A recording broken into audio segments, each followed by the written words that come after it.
Sa isang liblib na baryo sa bayan ng Santa Maria, may isang dalagang magsasaka na nagngangalang Aling Sabel, 22 ang edad, simple, masipag, at may pusong busilak.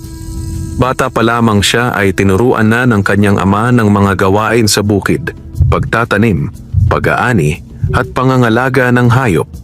Sa murang edad, natutunan niyang mahalin ang lupang tinubuan nila.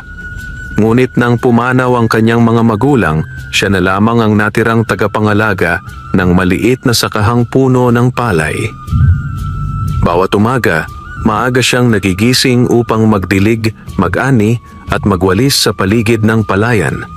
Mag-isa niyang tinutustusan ang pang-araw-araw na pangangailangan sa pamamagitan ng pagbebenta ng palay at gulay sa pamilihang bayan. Sa kabila ng hirap ng buhay, hindi siya kailanman nawalan ng ngiti at pag-asa. Isang umaga, habang siya ay nagwawalis sa gilid ng pilapil, nakarinig siya ng mahina ngunit malinaw na iyak. Isang iyak ng sanggol. Nagtaka si Sabel dahil sa gitna ng malawak na palayan, imposible na may bata roon. Dahan-dahan siyang lumapit sa pinagmumulan ng iyak hanggang sa makita niya ang isang maliit na kumikislap na sinag ng liwanag sa pagitan ng mga dahon ng palay. Nang kanyang alisin ng mga tangkay, tumambad sa kanya ang isang sanggol na kakaiba. Maputi ang balat, halos kumikislap sa ilalim ng araw. May maliliit na tainga at bilugan ang muka. Ang kanyang buhok ay kulay pilak at ang kanyang mga mata ay mala esmeralda.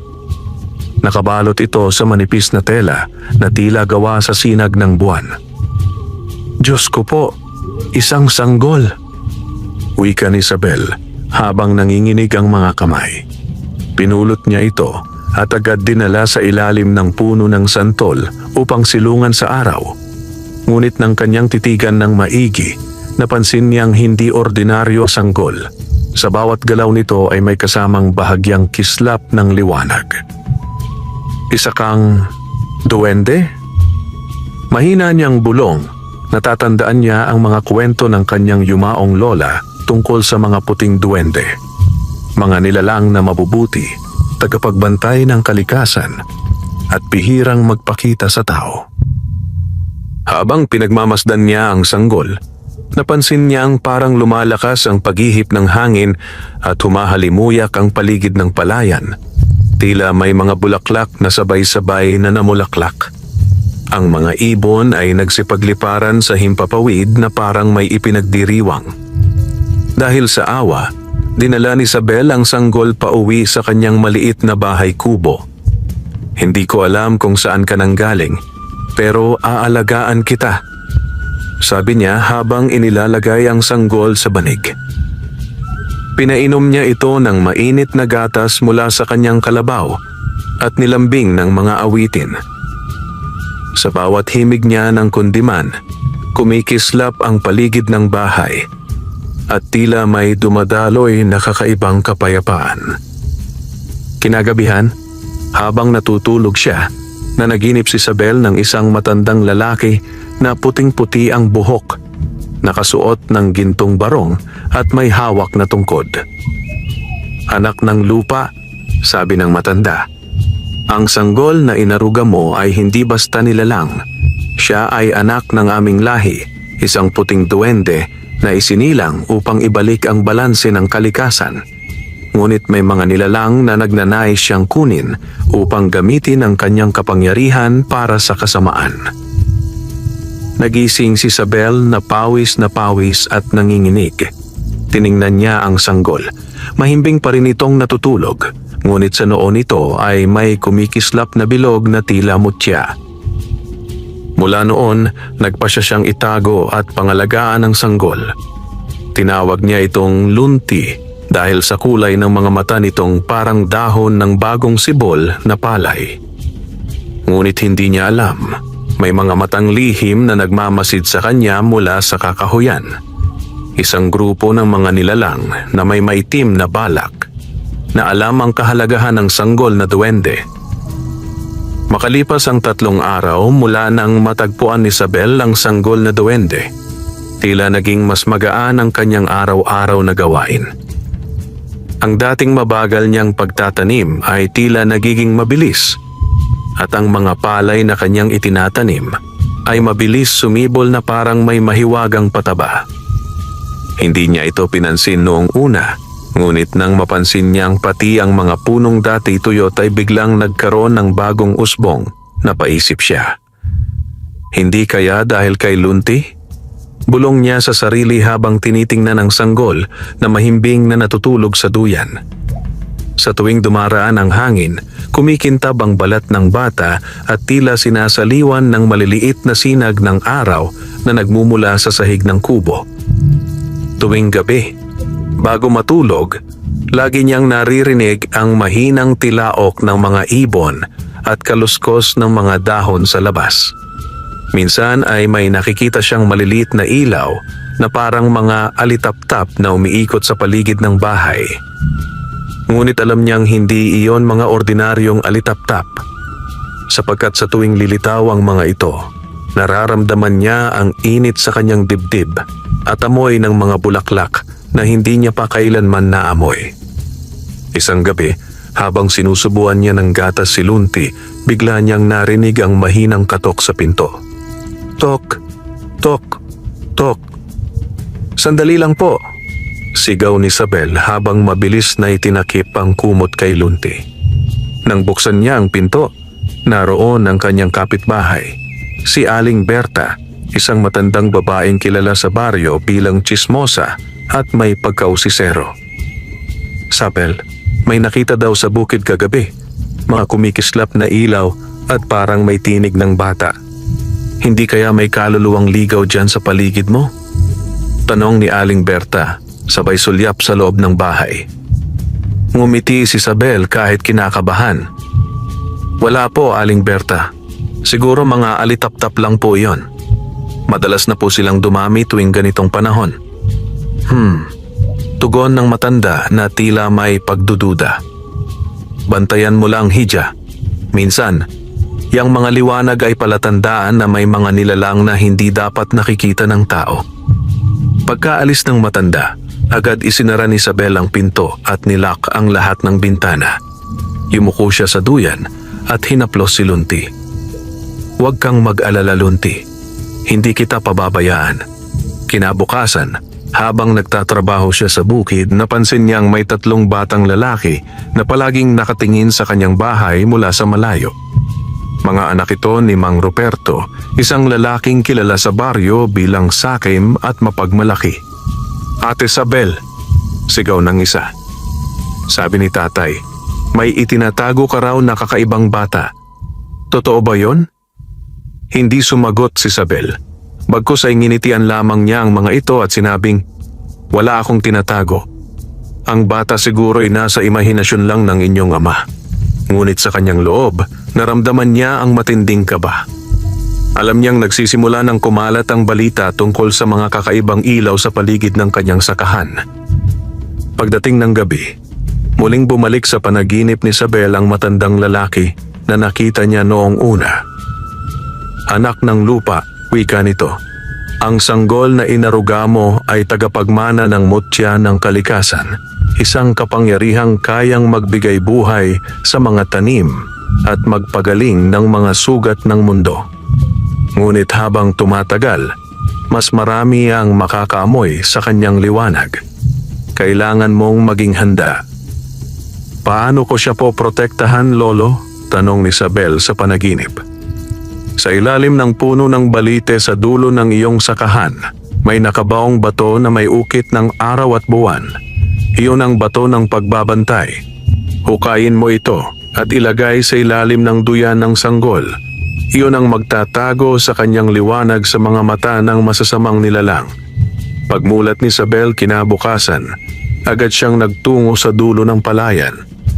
Doon niya nakita ang matandang puno ng balite na matagal na niyang hindi pinapansin. Sa ilalim ng mga ugat nito, may naramdaman siyang matigas na bagay. Hinukay niya iyon gamit ang kanyang kamay at lumabas ang isang bato na bilog at may ukit ng araw at buwan gaya ng nasa kanyang panaginip. Dinala niya iyon sa bahay at inilagay sa ilalim ng duyan ni Lunti. Sa sandaling iyon, may malamlam na liwanag na sumilay sa paligid at ang sanggol ay ngumiti habang mahimbing na natulog. Ngunit sa kakahuyan, sa likod ng mga aninong gumagalaw, may mga matang nalilisik na nagmamasid. Nasaan na ang sanggol ng puting duwende? Bulong ng isang tinig na malalim at malamig. Hindi siya maaaring manatili sa piling ng tao. Ang kanyang kapangyarihan ay kailangan natin. At sa unang pagkakataon, dumampi sa baryo ni Isabel ang hangin ng panganib. Lumipas ang ilang araw mula nang mailagay ni Isabel ang bato ng pagbabantay sa ilalim ng duyan ni Lunti. Mula noon, tila naging tahimik ang paligid. Wala na ang mga kakaibang ilaw sa gabi at ang mga tsismis sa baryo ay unti-unting humupa. Muling nagbalik sa kanyang normal na gawain si Isabel, ang magtanim, magdilig at magbenta ng ani sa pamilihan. Ngunit sa kabila ng katahimikan, may kakaibang pakiramdam siyang hindi maipaliwanag. Parang may mga matang laging nakamasid sa kanya, sa bawat kilos at bawat hinga. Isang hapon, habang pinupunasan niya ng tela ang noo ni Lunti, biglang humangin ng malakas. Napatingin siya sa labas. Ang mga palay ay nagkakandahapay sa tindi ng ihip ng hangin.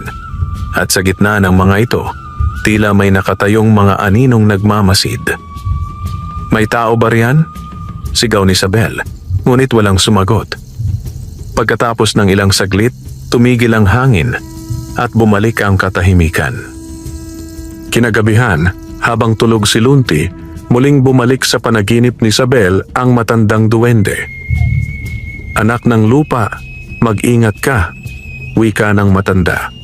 "Ang mga aninong iyong nakita ay mga itim na duwende, mga nilalang na itinakwil sa kaharian ng liwanag.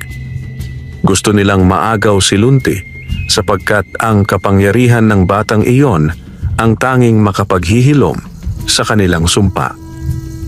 "Paano ko siya poprotektahan, Lolo?" tanong ni Isabel, nanginginig ang boses. "Gamitin mo ang puso mong dalisay," sagot ng matanda. "Ang kabutihan at tapang ng isang tao ay mas makapangyarihan kaysa sa anumang agimat. Ngunit tandaan mo, darating ang panahon na kailangan mong pumili. Iligtas siya o iligtas ang iyong sarili." Pagbangon ni Isabel kinabukasan, naramdaman niyang bumigat ang paligid. Ang mga manok ay tila ayaw lumabas sa kulungan at ang mga kalabaw ay nag-aalboroto. Habang naglalakad siya papunta sa palayan, napansin niyang ang tubig sa irigasyon ay may kulay abo at tila may amoy na hindi normal, amoy ng asupre. "Hindi ito ordinaryong tubig," bulong niya. Sa di kalayuan, may lumitaw 3 lalaki, mga tauhan ni Mang Ruperto, ang kapitbahay niyang matagal nang naiinggit sa kanya. "Oh, Isabel!" sigaw ni Mang Ruperto habang papalapit. "May balita akong nakarating sa akin. Sabi nila, bigla raw umunlad ang palayan mo. Baka naman may ginagamit kang agimat o kaya'y may itinatago kang kakaibang nilalang?" Napakunot ang noo ni Isabel. "Wala akong tinatago, Mang Ruperto. Masipag lang akong mag-aral ng tamang pagtatanim. Yun lang." Ngunit ngumiti si Mang Ruperto, isang ngiting may halong panlilinlang. Ganun ba? Bakit parang may mga ilaw sa paligid ng bahay mo tuwing gabi?" "Nako, Isabel, baka yan ay mga engkanto. Alam mo namang delikado yan." Pagkaalis ng lalaki, mabilis na pumasok si Isabel sa bahay. Kinuha niya si Lunti at niyakap ito ng mahigpit. "Wala silang karapatang kunin ka. Pangako, ipagtatanggol kita." Habang pinapatahan niya ang sanggol, napansin niyang unti-unting nagliliwanag ang mutya sa noo ni Lunti. Mula rito ay lumabas ang manipis na sinag na tumama sa dingding at biglang lumitaw ang mga lumang simbolo, mga ukit na parang mga sinaunang pananggalang. Sa paglabas ng liwanag, narinig niya ang malambing na boses ng matandang duwende. "Ang liwanag ay magsisilbing iyong gabay. Huwag kang matakot, anak ng lupa. Ngunit sa labas ng bahay, sa may kakahuyan, nagtitipon ang mga nilalang na itim ang balat at pulang-pula ang mga mata. Ang kanilang mga katawan ay mababa ngunit matipuno at ang kanilang mga kamay ay may matatalas na kuko. Siya ang tagapagmana ng mutya ng kalikasan, sabi ng isa sa kanila. Kunin natin siya bago pa tuluyang lumakas ang kanyang kapangyarihan. Isa sa kanila, ang pinakamatanda at may malaking pilat sa mukha, ay ngumisi. Hindi natin kailangang pumasok. Ipagagamit natin ang sakim na tao sa baryo, si Mang Ruperto. Siya ang magiging kasangkapan natin. Sa gabing iyon, hindi nakatulog si Isabel. Hawak-hawak niya ang sanggol, habang naririnig niya sa malayo ang mahinang halakhak ng mga nilalang sa dilim. Ngunit sa kanyang dibdib ay may apoy ng tapang. Kung darating sila, bulong niya, handa akong lumaban. Sa labas ng kanyang bahay, ang hangin ay tila umuugong at ang buwan ay natakpan ng ulap. Sa ilalim ng balite, gumagalaw ang lupa, parang may nagigising na sinaunang puwersa. At sa gitna ng gabi, isang aninong may hawak na sulo ang unti-unting lumapit sa bahay ni Isabel. Ang buong baryo ng Santa Maria ay nababalot ng dilim.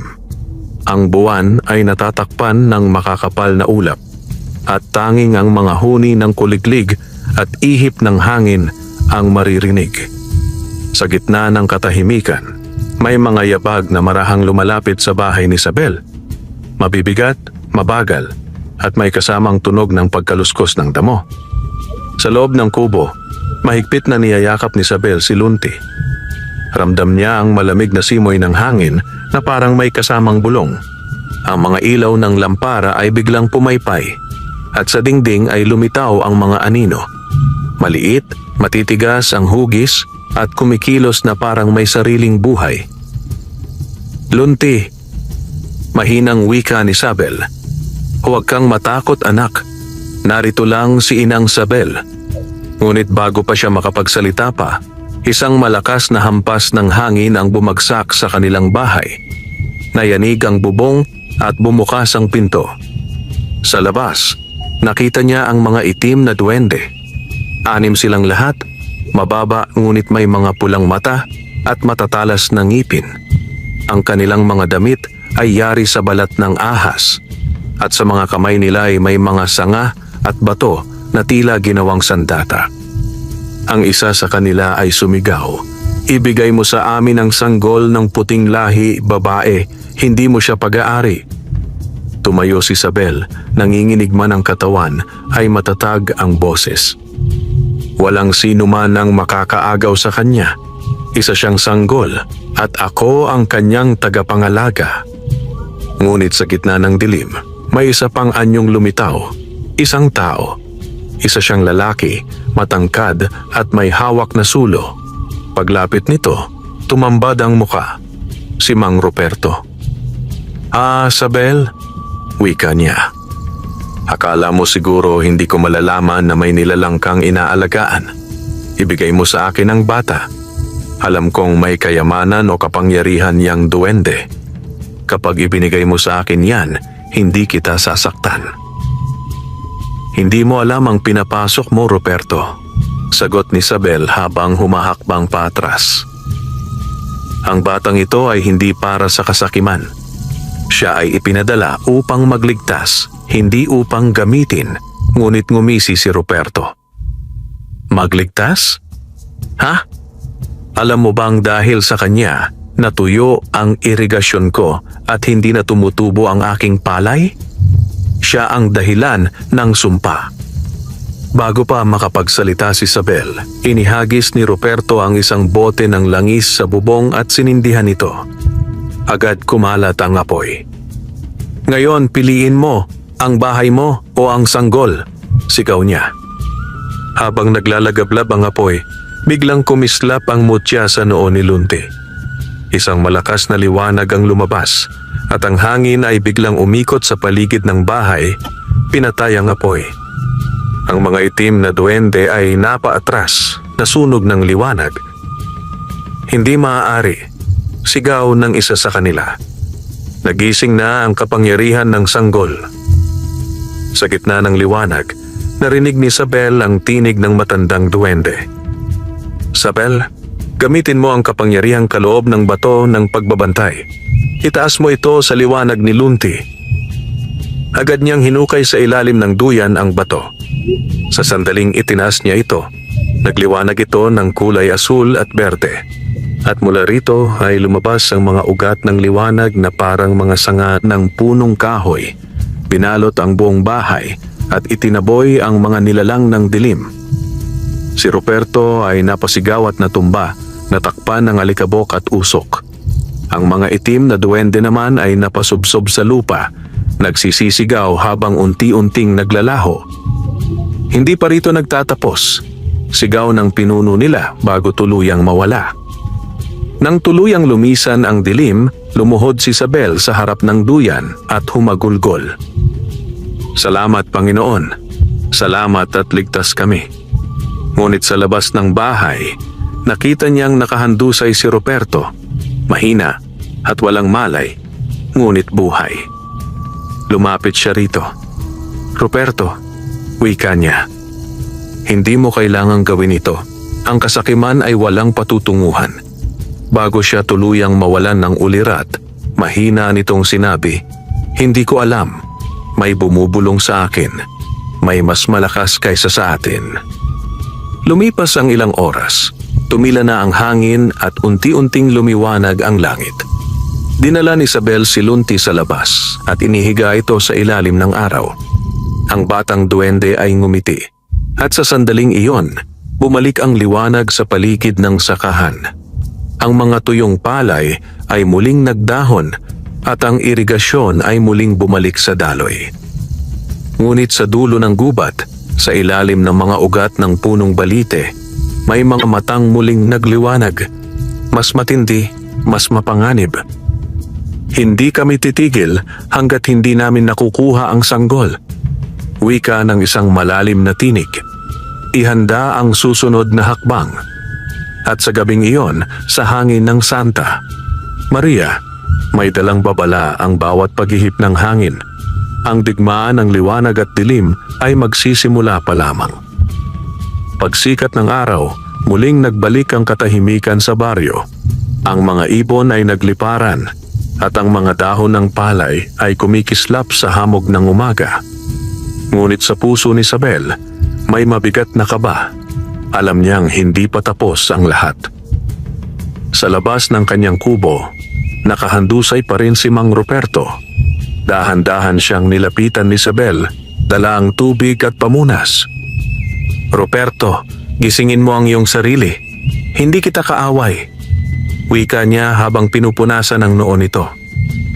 Pagmulat ng lalaki, tila may kalituhan sa kanyang mga mata. "Anong nangyari? Bakit ako narito?" tanong niya. Mahina at nanginginig ang boses. "Sinubukan mong sunugin ang bahay ko kagabi," sagot ni Isabel. "Ngunit hindi ikaw ang tunay na may kagagawan yon. May mga nilalang na gumamit sa'yo. May mga boses bang bumubulong sa iyong isipan nitong mga nagdaang araw?" Tahimik si Ruperto saglit, bago dahan-dahang tumango. "Oo. Gabi-gabi, may mga tinig akong naririnig sa gubat. Sinasabi nila sa akin na may kayamanang nakatago sa bahay mo. Pinangakuan nila ako ng gintong mais at walang katapusang ani." Napahawak siya sa ulo, tila naguguluhan. "Pero sa tuwing sinusubukan kong sundin sila, parang nawawala ako sa sarili. Parang may ibang humahawak sa katawan ko." Napatingin si Isabel sa sanggol na si Lunti na mahimbing na natutulog sa duyan. "Ang mga itim na duwende," sabi niya, "ginagamit nila ang kasakiman ng tao para makapasok sa ating mundo." Matapos makabangon si Ruperto, umalis siya ng tahimik at tila nagbago. Wala nang yabang sa kanyang mga mata, puro takot at pagsisisi. "Isabel, salamat," wika niya bago tuluyang lumayo. Pagbalik ni Isabel sa loob ng bahay, nakita niyang maliwanag na nagliliwanag ang bato ng pagbabantay sa sa ilalim ng duyan ni Lunti. Hinawakan niya ito at biglang sumiklab ang kakaibang liwanag, kasabay ng isang tanawin na bumukas sa kanyang isipan. Nakakita siya ng isang sinaunang kaharian sa ilalim ng lupa, isang palasyo na yari sa puting kristal at ginintuang mga haligi. Doon, naroroon ang mga puting duwende, mas maliliit sa tao, ngunit maringal at mapayapa ang anyo. Sa gitna ng palasyo ay may trono at nakaupo roon ang isang matandang duwende na may korona ng mga dahon. Anak ng lupa, narinig ni Isabel na tinig na nagmumula sa tanawing iyon. Ako si Haring Agbun, hari ng mga puting duwende. Ang sanggol na iyong inaruga ay si Prinsipe Luntian, ang aming tagapagmana. Ngunit nang salakayin kami ng mga itim na duwende sa ilalim ng bundok ng Madlum, kinailangan naming iligtas siya at ipanganak sa mundo ng mga tao. Nanlaki ang mga mata ni Isabel. Ibig sabihin, siya ang prinsipe ng inyong lahi? Oo, tugon ng tinig. At ikaw, Isabel, ay hindi basta-bastang nilalang. Sa iyong ugat ay dumadaloy ang dugo ng mga bantay ng kalikasan, mga tagapangalaga ng balanse ng mundo. Kaya ikaw lamang ang kayang mag-aruga at magtago sa aming anak. Biglang nagbago ang tanawin. Ipinakita sa kanya ang hinaharap, isang malaking digmaan sa pagitan ng mga duwending puti at itim. Ang mga bundok ay yayanigin ng kapangyarihan at ang mga ilog ay magiging pula. Kapag dumating ang panahong iyon, sabi ng tinig, ang sanggol ay kailangang bumalik sa amin. Ngunit bago iyon mangyari, kailangan niyang lumaki sa pagmamahal at kabutihan ng isang tao. Sa puso mo, Isabel, nakasalalay ang kapalaran ng aming mundo. Pagkatapos noon, naglaho ang liwanag at muling bumalik si Isabel sa kanyang kamalayan. Huminga siya ng malalim, nanginginig, at tiningnan si Lunti. Ang sanggol ay gising na at nakangiti sa kanya. Ang kanyang mga mata ay kumikislap na parang bituin. Prinsipe ka pala, bulong niya, ngunit sa puso ko, anak kita. Lumipas ang mga araw at muling nagbalik sa kaayusan ang buhay ni Isabel. Ngunit hindi pa rin siya panatag. Sa tuwing papalapit ang gabi, nakikita niyang may mga itim na usok na umaalon sa may gubat, mga palatandaan ng mga itim na duwending muling nagtitipon. Isang gabi, habang pinapatulog niya si Lunti, narinig niya ang boses ng matandang duwende. Anak ng lupa, handa ka na bang ipagtanggol muli ang sanggol? Tumingin siya sa labas ng bintana at sa malayo, sa gilid ng bundok, may nakitang malaking itim na apoy na tila nagmumula sa ilalim ng lupa.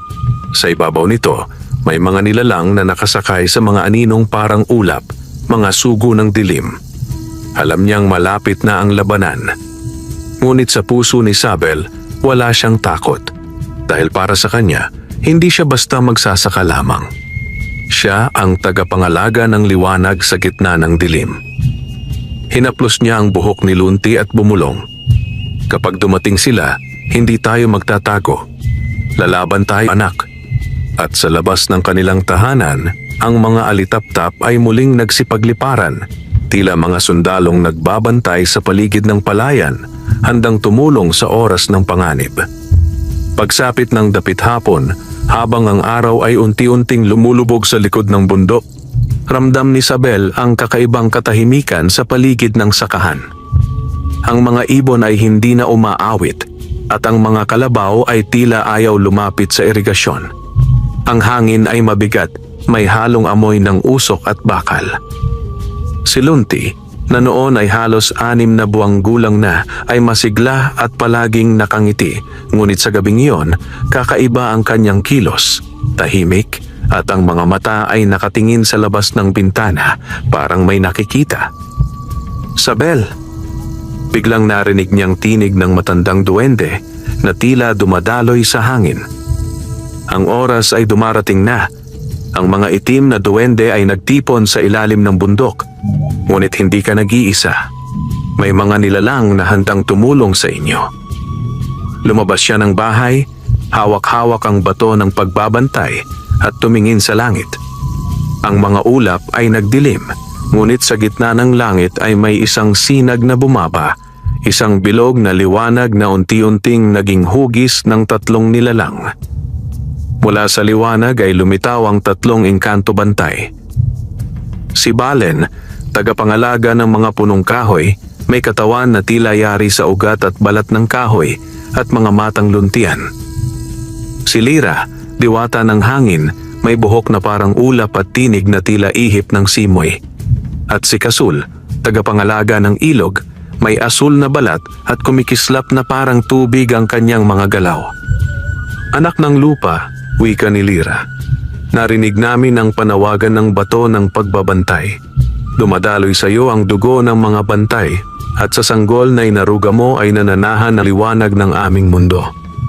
Ang mga itim na duwende, sabat ni Balen, ay may kasamang bagong pinuno, isang duwende na dating tagapayo ni Haring Agbon. Siya ay si Tarbos, ang traidor. Nais niyang gamitin ang mutya ni Lunti upang palitan ang liwanag ng kalikasan ng dilim at kasakiman. Napakuyom ng kamao si Sabel. Hindi ko hahayaang makuha nila si Lunti. Hindi nila kayang sirain ang mundong ito habang ako'y nabubuhay. Ngumiti si Kasul. May tapang ka, babae. At iyon ang kailangan ng kalikasan ngayon. Ngunit hindi sapat ang tapang lamang. Kailangan mong buksan ang iyong ugat ng lakas, ang koneksyon mo sa kalikasan. Itinaas ni Lyra ang kanyang kamay at lumipad ang mga alitaptap sa paligid ni Sabel. Dumikit ang mga ito sa kanyang balat at sa bawat dampi ay nagliliwanag ito ng luntian. Ang kanyang buhok ay kumintab na parang sinag ng araw at ang kanyang mga mata ay kumulay esmeralda. Pareho ng kay Lunti. Ngayon, ikaw ay isa ng ganap na tagapangalaga ng mutya, wika ni Balen. Kaya mong pakitunguhan ang mga puwersa ng lupa, hangin at tubig. Dahan-dahang inilapag ni Sabel si Lunti sa gitna ng palayan. Kung ganito ang kapalaran ko, tatanggapin ko, sabi niya. Sabihin niyo ano ang dapat kong gawin. Ihanda mo ang iyong sakahan, sabi ni Kasul. Dito darating ang unang alon ng dilim. Sa ilalim ng lupa, may daang magbubukas. Kailangan mong palakasin ang hangin, linisin ang tubig, at itanim muli ang mga punong duwende. Sinimulan ni Sabel ang ritual. Hinukay niya ang lupa at itinanim ang mga binhi ng liwanag na ibinigay ni Lyra, maliliit na butil na kumikislap sa dilim. Sa bawat pagtanim, nararamdaman niya ang init sa kanyang palad at ang pagdaloy ng lakas mula sa kalikasan. Ang hangin ay tila nakikinig sa kanyang tinig. Ngunit sa malayo, sa dulo ng bundok, biglang kumulog ng napakalakas. Ang lupa ay umuga at ang irigasyon ay biglang natuyo. Lumitaw sa gitna ng gubat ang napakalaking bitak at mula roon ay bumangon ang mga nilalang na itim ang balat. May mga sungay at kumikislap ang mga pulang mata, ang hukbo ni Tarbos. Ang tinig ni Tarbos ay umalingaw-ngaw sa hangin. Sabel, anak ng lupa, hindi mo kami mapipigilan. Ang sanggol ay akin, sapagkat ako ang tunay na tagapagmana ng kalikasan. Ang liwanag ay dapat maging alipin ng dilim. Ngunit sumigaw si Sabel, ang tinig ay puno ng apoy. Hindi. Ang kalikasan ay para sa lahat ng may pusong dalisay. Hindi mo ito pag-aari, Tarbos. Sa isang iglap, kumislap ang bato ng pagbabantay at bumalot ang liwanag sa buong palayan. Tumindig si Sabel sa gitna. Hawak ang bato sa isang kamay at si Lunti sa kabila. Sa likod niya, ang tatlong engkanto bantay ay humawak din sa kanya, bumubuo ng bilog ng liwanag. Ang unang alon ng mga itim na duwende ay sumugod, nagliyab ang paligid. Ngunit bago sila makalapit, sumabog ang liwanag mula sa lupa.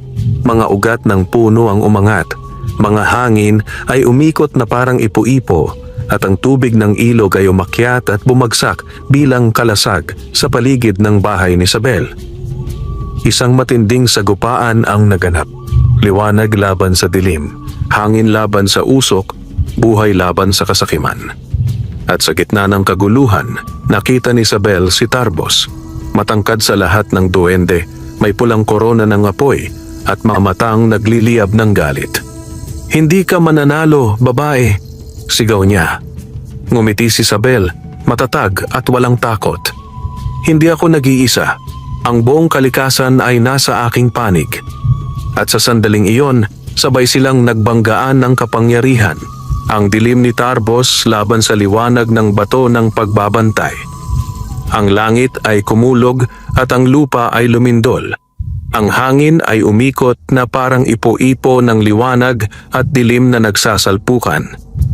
At sa gitna ng labang iyon, biglang umiyak si Lunti. Ngunit ang kanyang iyak ay hindi ordinaryo.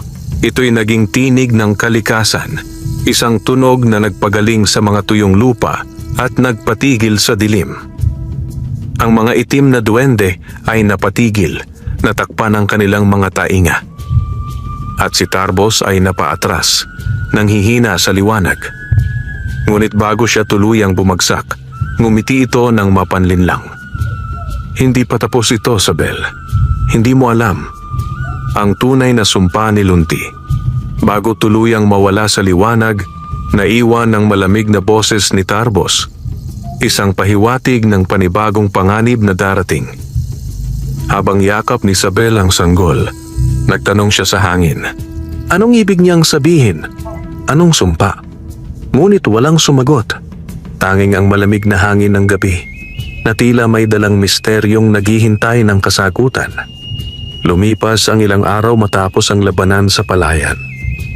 Muling bumalik ang liwanag sa paligid at ang mga tanim ni Isabel ay masigla na namang tumubo. Mula sa pagkasunog ng lupa ay sumibol ang mga bagong palay na kulay gintong berde, tila pinagyaman ng mismong liwanag ng mutya. Ngunit sa kabila ng kapayapaang iyon, hindi mawala sa isip ni Isabel ang huling sinabi ni Tarbos bago ito naglaho, ang tungkol sa sumpa ni Lunti. Hindi mo alam ang tunay na sumpa ni Lunti.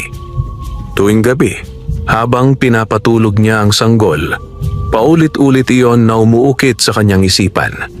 Minsan, napapansin niyang nag-iiba ang anyo ni Lunti habang natutulog.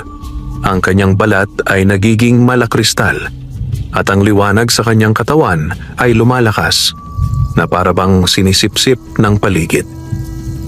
Isang gabi, habang umuulan ng malakas, biglang nagising si Isabel dahil sa isang kakaibang tunog.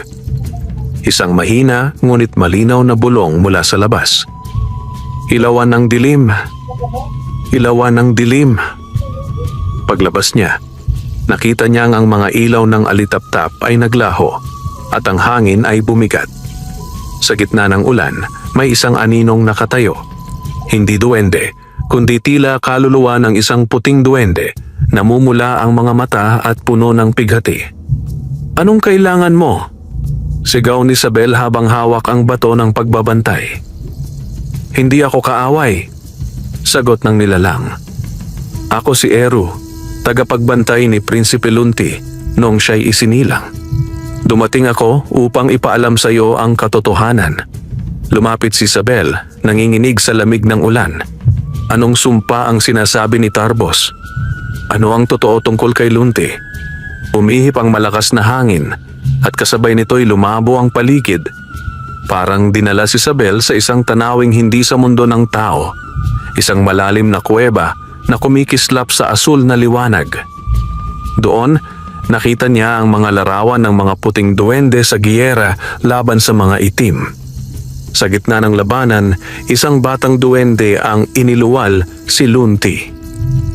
Ngunit sa mismong sandali ng kanyang pagsilang, isang itim na sinag ang tumagos sa kanyang katawan, isang bahid ng dilim na isinumpa ni Tarbos.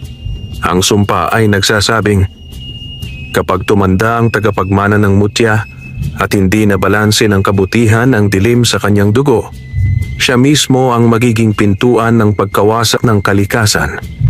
Napasinghap si Isabel. Ibig mong sabihin, si Lunti ay maaaring maging sanhi ng pagkasira ng mundo? Kung mapupuno ng galit o kasakiman ang kanyang puso, oo. sagot ni Eru.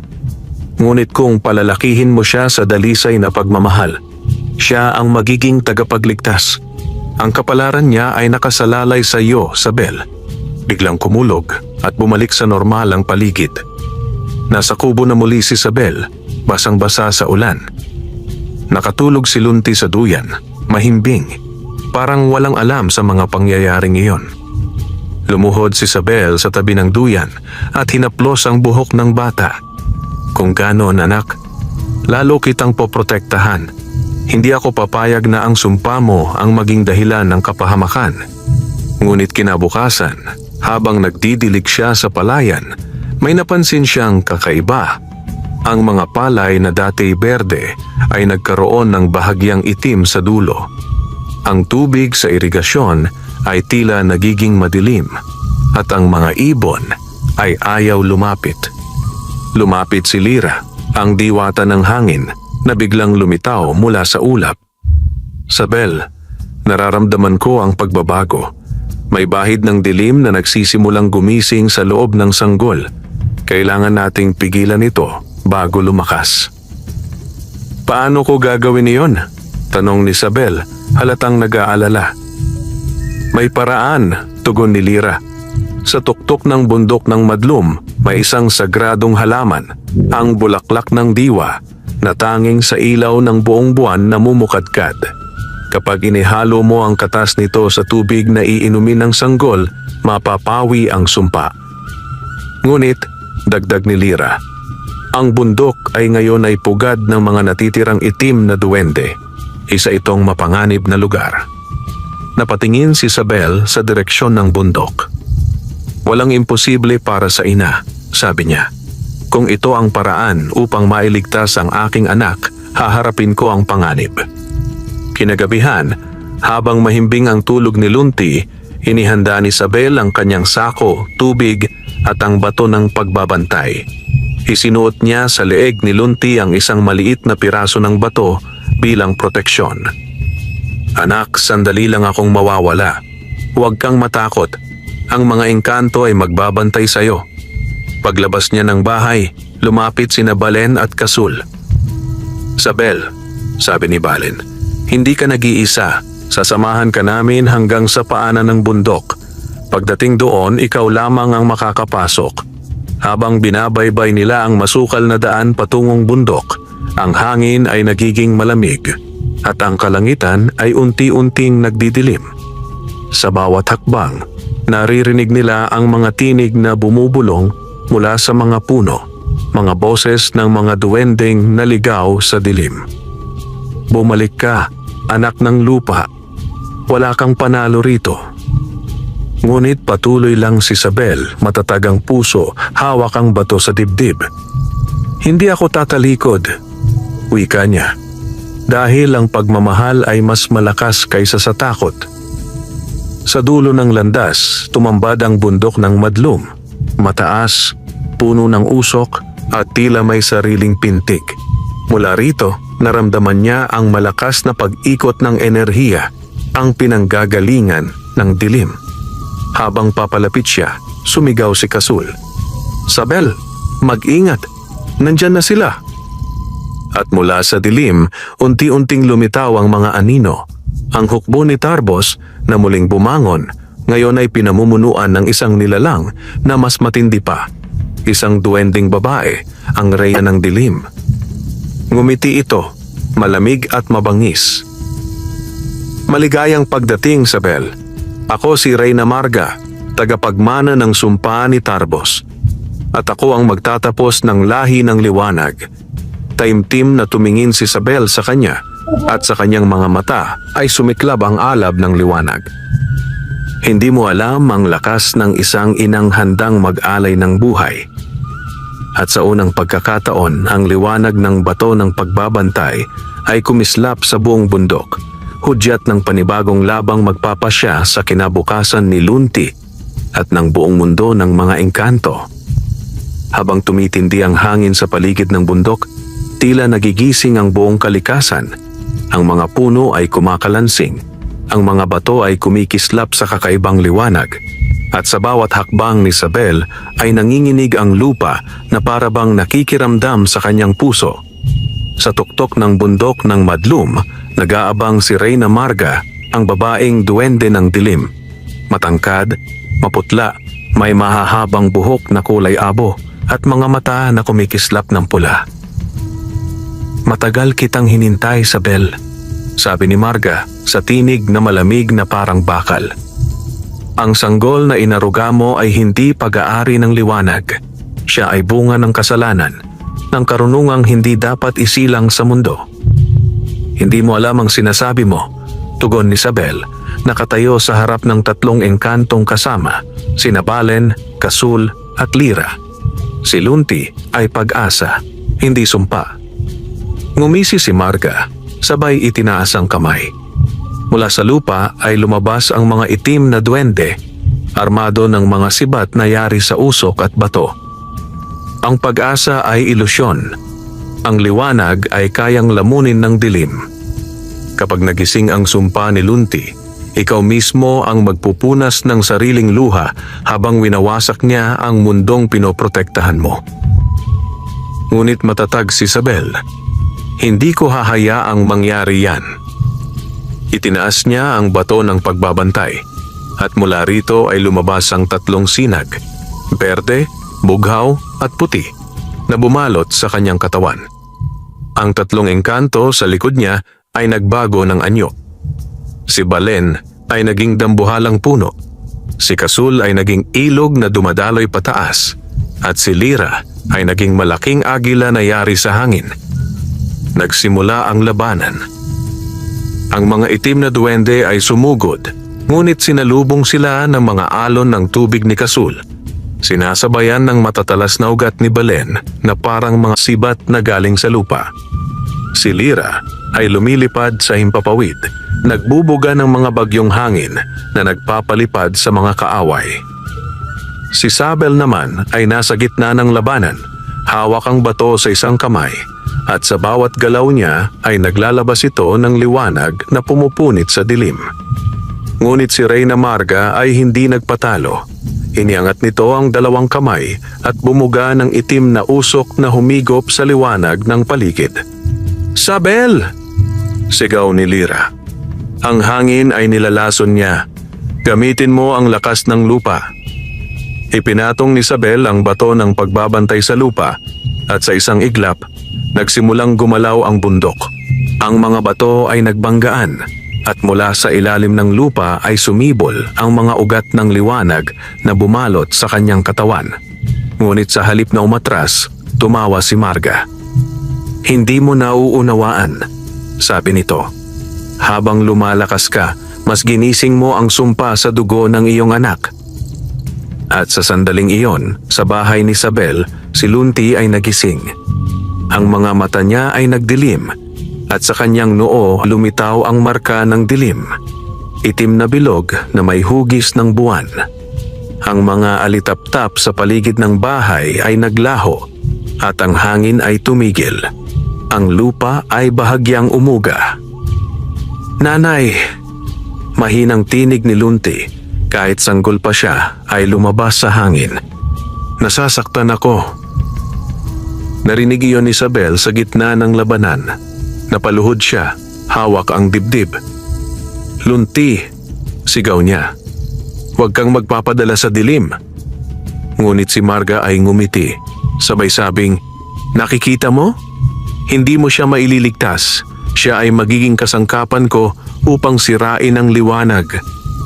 Sa sandaling iyon, tumakbo si Isabel paakyat sa pinakamataas na bato ng bundok.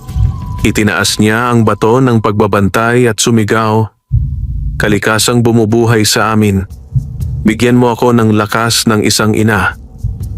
Mula sa langit ay bumaba ang kidlat at tumama sa bato. Ang buong bundok ay nagliwanag, at ang liwanag na iyon ay dumaloy mula sa bato patungo kay Lunti sa malayong kubo. Ang sumpa sa noo ng sanggol ay naglaho at napalitan ng marka ng araw. Ang liwanag ni Lunti ay bumalik, at sa sandaling iyon, isang gintong sinag ang lumabas mula sa kanyang katawan at tumama sa bundok. Ang mga duwende ng dilim ay nasunog sa liwanag at si Reyna Marga ay napasigaw, natupok sa sarili niyang kadiliman. Hindi pa ito ang katapusan. Sigaw ni Marga habang naglalaho. Kapag lumaki ang sanggol, ang kanyang puso ay susubok pa rin sa pagitan ng liwanag at dilim. Nang mawala ang lahat ng ingay, napaluhod si Isabel, pagod, nanginginig, ngunit buhay. Lumapit sa kanya sina Balen, Kasul at Lira. Natapos na, sabi ni Kasul. Ngunit totoo ang sinabi ni Marga. Ang dugo ni Lunti ay may dalawang mukha, liwanag at dilim. Kapag hindi siya lumaking busilak ang puso, babalik ang sumpa. Tumayo si Isabel at tiningnan ang silangan. Ang araw ay sumisikat at ang mga sinag nito ay bumabalot sa palayan sa malayo. Kung ganon, sabi niya, palalakihin ko siyang may pag-ibig, hindi kapangyarihan. Turuan ko siyang magmahal sa lupa, sa hangin, sa tubig at sa bawat nilalang. Pagbalik niya sa bahay, sinalubong siya ng ngiti ni Lunti.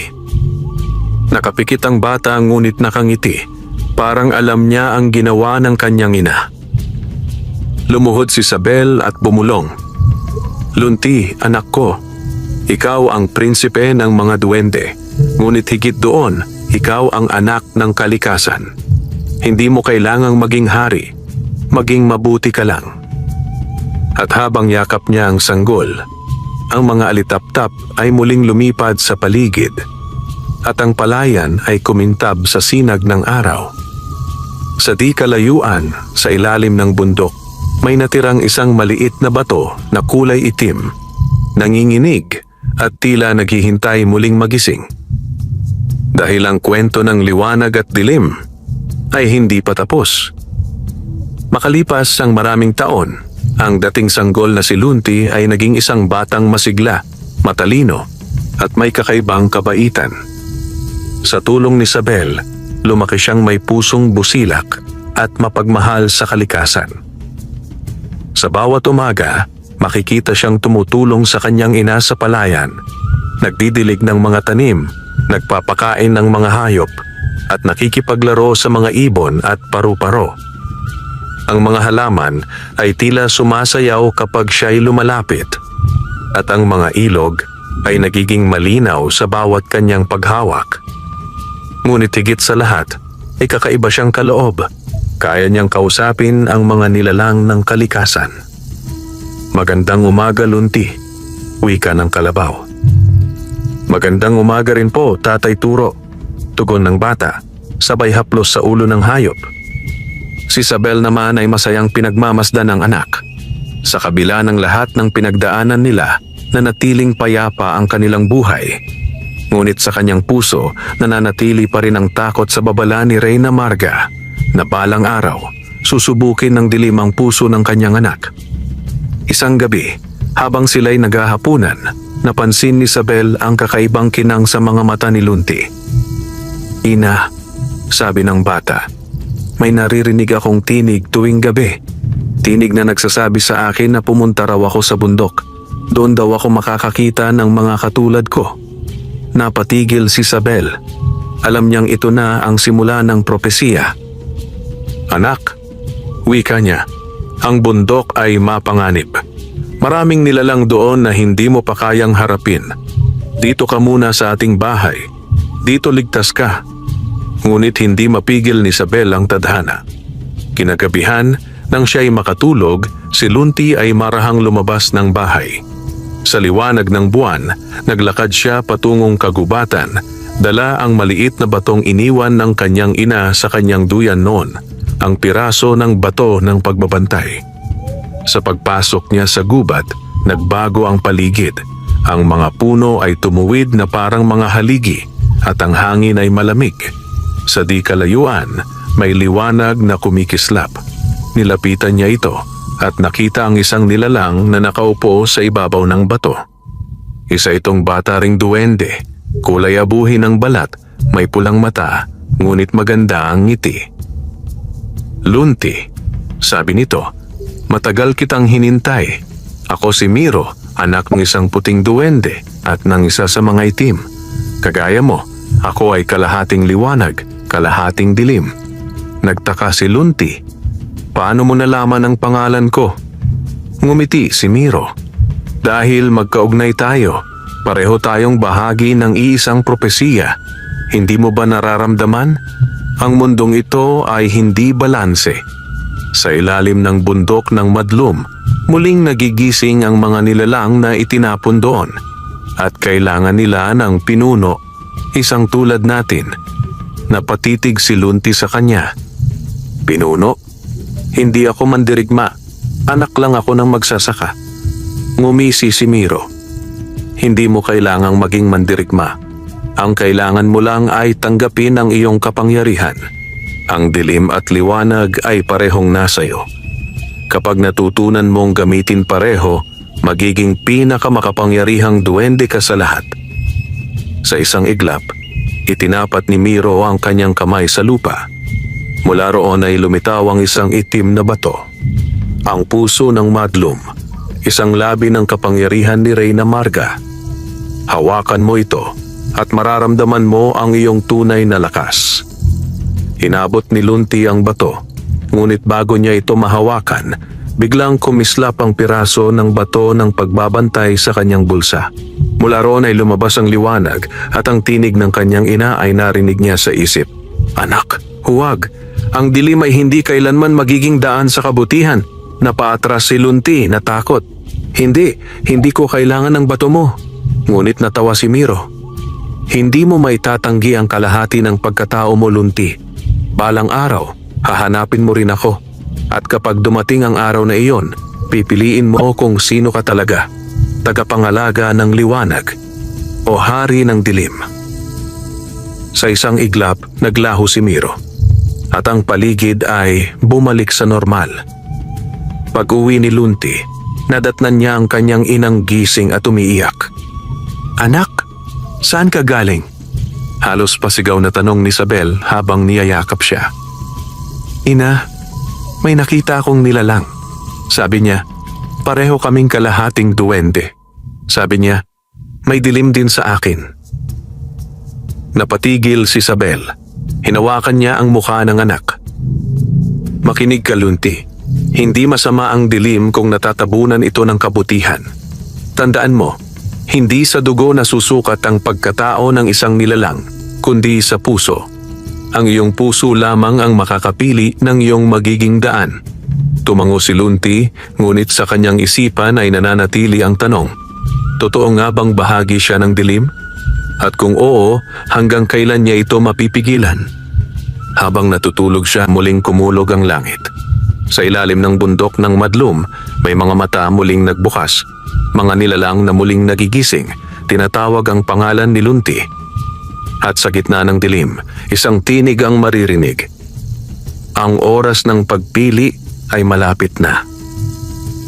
Lumipas ang maraming taon, at si Lunti ay naging isang ganap na binata. Matipuno, marunong sa gawain sa sakahan at minamahal ng mga tao sa baryo. Ngunit sa kabila ng lahat ng kabutihang taglay niya, may bahagi pa rin ng kanyang pagkatao na hindi niya nauunawaan. Ang tinig sa kanyang isipan tuwing gabi, ang malamig na ihip ng hangin na tila humihikayat sa kanya pabalik sa bundok ng Madlum. Alam niyang dumadating na ang araw ng propesiya, ang panahon ng pagpili. Isang gabi, habang nakaupo siya sa harap ng kanilang kubo at pinagmamasdan ang mga alitap-tap, lumapit sa kanya si Isabel, na ngayoy tumanda na ngunit nananatiling matatag at mapayapa. Anak, wika nito, nararamdaman kong malapit na ang araw ng iyong kapalaran. Dumadalas na ang pagkulog sa bundok. Iyan ay senyales na ang dalawang puwersa, liwanag at dilim, ay muling nagbabanggaan. Hinawakan ni Lunti ang kamay ng kanyang ina. Ina, minsan naiisip ko, bakit ako isinilang na may ganitong dugo? Bakit hindi ako gaya ng ibang tao? Simple, tahimik, at walang sumpa. Ngumiti si Isabel at hinaplos ang kanyang pisngi. Anak, Hindi ka isinilang para maging katulad ng iba. Isinilang ka para maging tulay. Sa mundong ito, may mga nilalang na galing sa liwanag at may mga nilalang na galing sa dilim. Pero iilan lang ang nilikhang may kakayahang magpatawad sa pareho. Patawad? Tanong ni Lunti. Oo, sagot ni Isabel. Dahil ang kapatawaran ay liwanag na hindi kayang lamunin ng dilim. Ngunit bago pa makasagot si Lunti, biglang kumulog ng malakas. Umuga ang lupa. Ang mga ibon ay nagliparan sa takot at mula sa malayo, nakita nilang ang bundok ng Madlum ay nagliliyab sa asul at itim na apoy. Dumating na sila, bulong ni Isabel. Ang mga nilalang ng dilim ay muling bumangon. Sa gitna ng apoy, muling lumitaw si Miro, ang duwending anak ng dilim at liwanag, ngayon ay ganap ng mandirigma. Ang kanyang katawan ay nababalutan ng itim na bakal, at sa kanyang kamay ay hawak niya ang puso ng Madlum, na ngayoy pulang-pula at tumitibok. Lunti! Sigaw ni Miro. Ang boses ay umalingaw-ngaw sa hangin. Panahon na. Ang kalikasan ay muli na namang pinipinsala ng mga tao. Sinisira nila ang kagubatan, sinusunog ang mga bundok, at nilalaso ng mga ilog. Nasaan ang liwanag na ipinagmamalaki mo? Wala na ito. Ang tanging daan ay ang kapangyarihan ng dilim upang pagbayarin ang sangkatauhan. Lumapit si Isabel sa anak. Anak, huwag kang padadala sa galit. Alam kong nasasaktan ka sa nakikita mo, pero hindi karahasan ang sagot. Ngunit sa dibdib ni Lunti ay naglalaban ang dalawang tinig. Ang tinig ng kanyang ina at ang tinig ni Miro. Sa loob niya ay may apoy na gustong sumabog. Galit sa mga taong pumuputol ng puno, galit sa mga lason sa tubig, galit sa kawalang malasakit sa kalikasan. Biglang sumigaw si Miro, "Tingnan mo, Lunti! Ang liwanag na iyong pinaniniwalaan ay bulag. Samahan mo ako at tayo ang magiging hukom ng mga tao. Tayo ang magbabalik ng balanse sa pamamagitan ng kadiliman." Ngunit sumigaw si Isabel, "Anak, ang tunay na balanse ay hindi galing sa paghihiganti, kundi sa pag-unawa." Napaluhod si Lunti, hawak ang kanyang ulo. Ang bato ng pagbabantay at ang puso ng Madlum ay sabay na nagningning sa harap niya. Ang liwanag at dilim ay nagbanggaan sa hangin, isang buhawi ng enerhiya na umabot hanggang sa langit. Sa gitna ng pag-ikot ng mga puwersa, nakita ni Lunti sa kanyang isipan ang dalawang landas. Ang isa, liwanag na puno ng kapayapaan ngunit puno rin ng sakripisyo. Ang isa, dilim na may lakas ngunit may kasamang walang hanggang pighati. At sa isang iglap, naalala niya ang mga salita ng kanyang ina. Hindi sa dugo nasusukat ang pagkatao ng isang nilalang, kundi sa puso. Dahan-dahan siyang tumayo, itinaas ang dalawang kamay, at sabay niyang hinawakan ang bato ng pagbabantay at ang puso ng Madlum. "Kung ako ay nilalang liwanag at dilim," wika ni Lunti. "Kung ako ang tulay ng dalawang mundo, kung ganon, hindi ko pipiliin ang alinman. Pag-iisahin ko silang dalawa." Sumigaw si Miro, "Huwag mo yang gagawin. Hindi mo alam ang kapangyarihang pinaglalaruan mo." Ngunit huli na. Pinag-isa ni Lunti ang dalawang bato at sumabog ang liwanag. Isang liwanag na hindi lang puti o itim, kundi kulay berdeng ginto, sagisag ng bagong balanse. Ang buong bundok ay umuga at mula sa lupa ay sumibol ang mga puno, mga bulaklak at mga ilog na muling nabuhay. Napatigil si Miro, natigilan sa liwanag. "Anong ginawa mo?" tanong niya, nanginginig. "Tinigil ko ang digmaan," sagot ni Lunti. "Ang liwanag at dilim ay hindi kailangang maglaban. Pareho silang bahagi ng buhay." Lumapit siya kay Miro at iniabot ang kamay. "Tayo ay hindi magkaaway. Tayo ay magkapatid sa kapalaran. Unti-unting lumambot ang muka ni Miro at tinanggap niya ang kamay ni Lunti. Marahil tama ka. Marahil panahon na para maghilom ang mundo. Nang tuluyang mawala ang alon ng liwanag, ang bundok ng Madlum ay naging luntiang paraiso. Ang mga duwende, puti man o itim, ay nagyakapan. Ang mga engkanto ay lumitaw mula sa hangin, sumasayaw sa ulan. Lumapit si Isabel sa anak. Ang mga mata ay puno ng luha at pagmamalaki. "Anak ko," wika niya, "nagtagumpay ka. Hindi dahil sa kapangyarihan, kundi dahil pinili mong magmahal." Ngumiti si Lunti. "Ina, hindi ko ito magagawa kung hindi mo ako tinuruan kung ano ang ibig sabihin ng kabutihan." Sa huling pagkakataon, tumingala siya sa langit. Ang araw at buwan ay magkasabay na nagliwanag at ang buong kalikasan ay tila umaawit. Mula sa malayo, ang tinig ni Haring Agbon, ama ng mga puting duwende, ay narinig. Ang bagong panahon ng pagkakaisa ay dumating na. Ang sanggol ng liwanag at dilim ay naging tulay ng kapayapaan.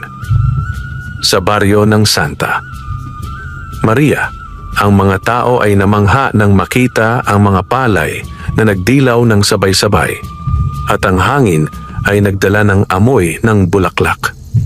At sa kubong iyon sa gitna ng palayan, magkasamang nakatayo sina Isabel at Lunti, ina at anak, tao at duwende, liwanag at dilim, na ngayon ay nagkaisa para sa isang bagong mundo. Pagkalipas ng maraming taon, ang baryo ng Santa Maria ay naging sagisag ng kasaganaan at pagkakaisa. Ang dating lupang tuyot at binabalot ng takot ay ngayon ay isa ng luntiang paraiso. Mga palay na gintong-ginto, mga ilog na malinaw na parang salamin, at mga punong namumunga kahit hindi panahon ng anihan. Ang mga tao ay nabubuhay na may respeto sa kalikasan. Natutunan nilang itanim ang binhi ng kabutihan hindi lang sa lupa kundi sa puso. Wala nang gumigiba ng puno nang walang paalam. Wala nang nag-aaksaya ng tubig at bawat bata ay tinuturuan na ang lupa ay may kaluluwa at ang bawat dahon ay may kwento. Sa gitna ng baryo, itinayo ng mga mamamayan ang bantayog ni Isabel at Lunti, isang estatwang yari sa puting bato at berdeng marmol. Si Isabel ay nakatayo na may hawak na palay at sa kanyang tabi si Lunti may hawak na maliit na sanga ng puno na kumikislap. Sa ilalim nito nakaukit ang mga salitang, "Ang tunay na kapangyarihan ay ang kakayahang magpatawad, mag-aruga at magmahal." Ngunit higit sa lahat, ang kwento ng mag-ina ay naging alamat. Isang alamat na isinasalaysay sa bawat henerasyon. Kapag may batang nagtanong kung bakit masigla ang mga halaman sa Santa Maria, kahit sa panahon ng tagtuyot, ang matatanda ay nakangiti lamang at nagsasabing, "Iyan ay dahil binabantayan tayo ni Lunti, ang prinsipe ng kalikasan, at ni Isabel, ang inang tagapangalaga ng liwanag." Sa tuktok ng dating bundok ng Madlum, na ngayon tinatawag ng bundok ng pagkakaisa, may punong napakalaki. Tinawag nila itong puno ng dalawang anino. Sa araw, ang mga dahon nito ay kumikislap na berde. Sa gabi, nagiging malapilak. Ayon sa mga engkanto, sa ilalim ng punong iyon nakalibing ang dalawang bato. Ang bato ng pagbabantay at ang puso ng Madlum, na ngayon ay pinag-isa bilang isang puso ng lupa na nagbabantay sa balanse ng kalikasan. Tuwing gabi ng kabilugan ng buwan, sinasabing may makikita pa ring dalawang anino sa tabi ng punong iyon. Isang babae na may banig sa balikat at isang binatang duwende na may matang berde. Magkasama silang naglalakad, nagbabantay at tahimik na nagmamasid sa kapayapaan ng mundo. At sa hangin, maririnig ang malambing na bulong. Walang tunay na dilim kung may pusong marunong magmahal. Walang ganap na liwanag kung walang pusong marunong umunawa. Ang kwento ni Isabel at Lunti ay hindi lamang kwento ng mahika, engkanto at labanan. Ito'y paalala sa lahat na ang balanse ng mundo ay nakasalalay sa ating puso. At habang umiihip ang hangin sa mga palayan ng Santa Maria, tila kasabay nitong inaawit ang isang lumang himigang awitin ng isang ina para sa anak na minsang naging sanggol na duwende sa gitna ng palay. Wakas,